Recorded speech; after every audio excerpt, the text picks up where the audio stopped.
You worked with Bruiser Brody a bit. What are your memories of him? Bruiser Brody was by far let me back up. As I said, I have met so many of these guys. I mean, Charlie Thesz is here tonight. I worked with her husband, Lou Thesz, who was probably considered the all-time greatest in the business, technical wrestler or the shooter, if you know what I mean.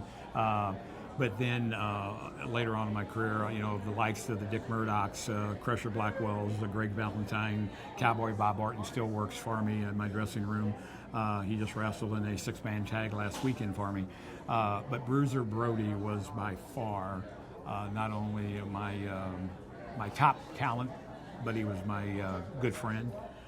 Larry Matysek and I was with him actually back in 1988, the weekend before the terrible deal happened with him. I think about him every day, to the fact I even my four-legged animal, my Belgian Malinois, is named Brody. So I never will forget Bruiser Brody for what he did for not only the business, but what he did for me. His wife Barbara and I became great friends. That's one of the reasons we're here. We went to the Cauliflower Alley CAC club twice now. So Bruiser, the fond memories, we ran the only local show that was produced at the St. Louis Fox Theater.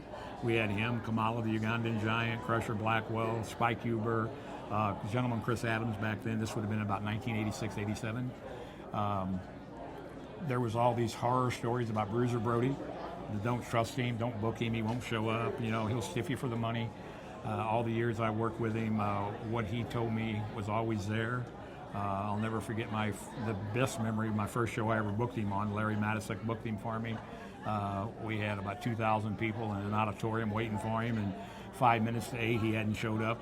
So I'm thinking, oh my gosh, all the horror stories that I was told are true. He's not showing up. Right. And the crowd's in there doing that Brody, Brody, Brody chant. And my wife come to the side door of the auditorium in Belleville, Illinois, and she said, what are we going to do? And I said, what are we going to do? What are you going to do? You're going to go back in there and have to tell them something. But at 8 o'clock, he comes pulling in the parking lot, and he unfolds out of this car, and he walks up, and he had his hair back in the ponytail, and he sticks his hand out and says, big boy, I bet you thought I wasn't going to come, didn't you? No, I said, no, I never even thought about it.